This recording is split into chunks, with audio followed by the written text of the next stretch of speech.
ګرانو ملګرو په دې هیله چې راته روغ او جوړ وای. په تېر درس کې موږ او تاسې څلور شیان دا موږ ته تشریح کړل چې یو ناون و، پرناون و، آرټیکل و او بل راڅخه هیر شو. نو راځو موږ او تاسې نن پنځم نمبر ابجکټیو پیژنو. صفت. Adjective is a word which completes the meaning of noun or qualifies a noun. صفت هغه کلمه ده چې د اسم معنا تکمیلوي او یا د هغه ستاینه کوي. یا دویم تعریف ته راځو. Adjective is a word that describes peoples, things, events or modify noun or pronoun. صفت هغه کلمه ده چې خلق، اشخاص، شیان یا واقعا تصفیوي یا یو اسم یا ضمیر تنظیموي یا تشریح کوي. یعنی صفت هغه کلمه ده چې هغه خلق، شیان، پیښې، واقعات او یا هم یو اسم او پروناون ضمیر تشریح کوي، مودیفای کوي. صحیح ده. فار ایگزامپل دلته موږ تاسو راځو چې کندهار is a big province. کندهار یو لوی ولایت دی. که موږ او تاسې صفت استعمال نه کړو، ساده ډول سره موږ تاسې ویلی شو چې کندهار is a province. کندهار یو ولایت دی. خو دلته موږ او تاسې صفت استعمال کړو. فار ایگزامپل کندهار is a big province. کندهار یو لوی ولایت دی. صحیح ده. نو اوس لاندې نور مثالونو ته راځو.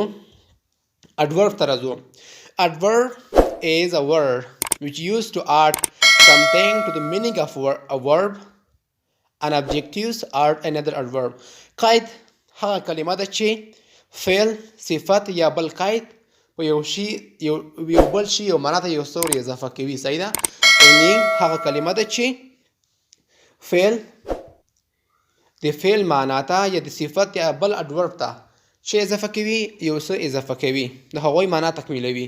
یا adverb is a word which used to describes a verb, an adjective, another adverb or adverbial phrase.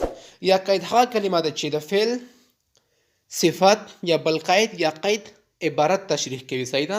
عبارت تشریح کوي. فار ایگزامپل امید runs fast. امید تیزه منډه وهي. نو ګوره runs دلته چې شو دا adverb. fast چې دی adverb ده. صحیح ده. امید تیز غلی یا تیزه منډه وهي. فعل خو خپله تاسو پېژنئ چې runs دی او fast چې دی adverb دی. یا he spoke quite correctly.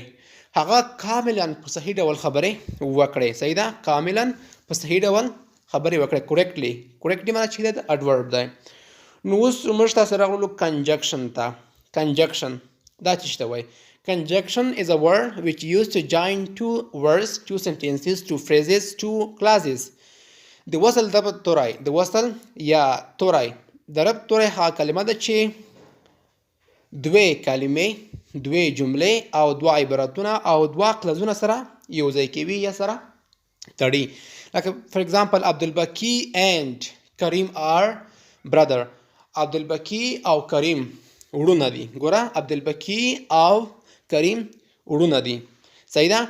conjunction is a word which is used to join two words, two sentences, two phrases and two clauses. صحیح ده. بل وروستی چې کوم دی هغه proposition دی. وروستی چې کوم دی proposition دی. proposition is a word which is used to show the relationship between two person or thing. د اضافي توری هغه کلمې ته ویل کېږي چې د دوو شیانو یا د دوو اشخاصو ترمنځ چې شی ښیي، توپیر یا ترمنځ رابطه ښایي. صحیح ده. یا proposition is a word that show the relation of a noun or pronoun to some other verbs in a sentences. یا اضافي توری هغه کلمه ده چې د اضافي توری هغه کلمه ده چې د اسم یا ضمیر اړیکه د نورو کلمو سره په جمله کې ښایي. فار ایگزامپل I am in the بازار. زه په بازار کې یم. I am in کابل. زه په کابل کې یم. I am at school. زه په سکول کې یم او داسې نور. نو دغه به د نن ورځې خپرونه چې ما تاسو ته وړاندې کړله. زما په چینل کې درسره ګډون وکړئ او زما ویډیو لایک او شیر کړئ.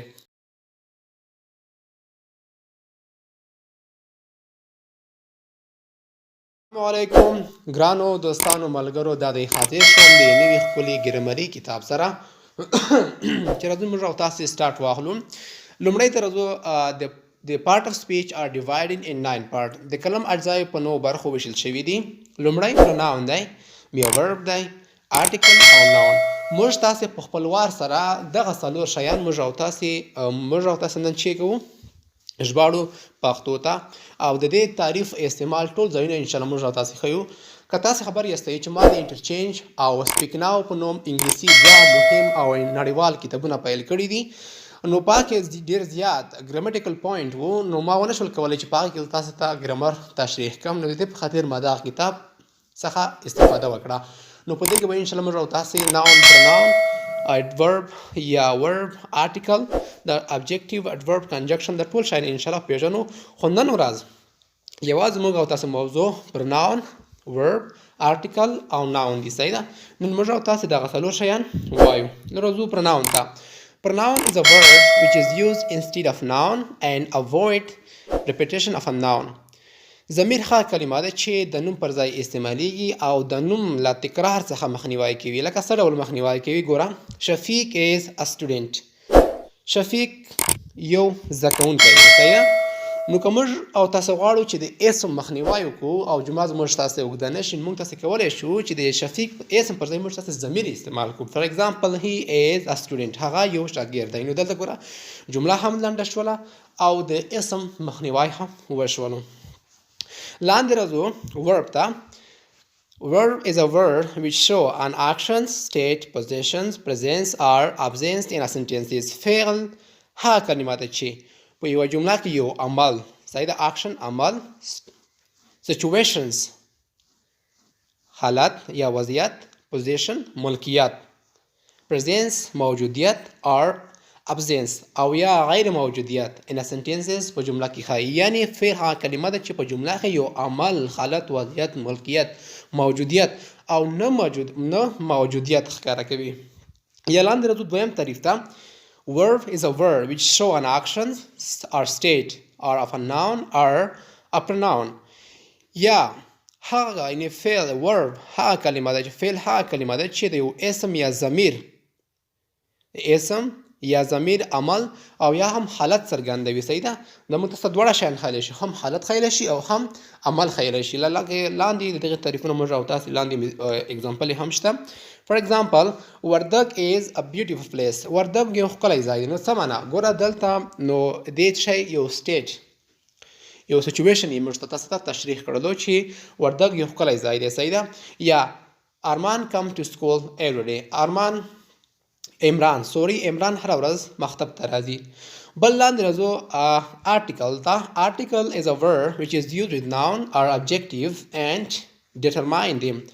تعریف توری، د تعریف توری هغه کلمه ده چې له نوم یا او یا صفت سره استعمالیږي او هغوی معینوي یا هغوی مشخص کوي. فار ایگزامپل یا article is a letter, a group of letters that determine noun or pronoun. تعریف توری د تعریف توری یو توری یا ګروپ د تورو دی چې یو اسم یا ضمیر مشخصوي. فار ایگزامپل د سن، صحیح شوه، د سن میاش، المر، د ګلاس شای، د بیوټیفول ښایسته.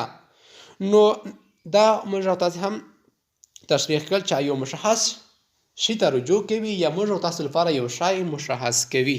صحیح ده؟ پرناون یا هم یو ناون موږ تاسو لپاره چې کوي مشخص کوي. بل ناون دی. Noun is a verb which is used as a name of some person, place or thing. اسم هغه کلمه ده چې د شخص، د ځای، حیوان او یا شي د نومولو په حیث استعمالیږي یا د نوم د اخیستلو په حیث استعمالیږي. فار ایگزامپل اسد، لوګار، کاو، ټیبل، چیر اټسیټرا. داسې ډېر شیان سره ګډولی شي. نو دغه وه چې موږ او تاسې نن د خپل انګلیسي ګرامر ولوستلو او زما په چینل کې ګډون وکړئ تر څو تاسې ټول هغه شیان زده کړئ چې ما له وړاندې ویلي دي. په هغې انټرچینج سیسټم دی، ډېر ښکلي سیسټمونه دي، سپیک ناو سیسټم دی. نو تاسو زما چینل یوټیوب چینل شیر کړئ، لایک یې کړئ او زما چینل کې تاسې ګډون وکړئ تر څو زما چینل هم پرمختګ وکړي چې هر څه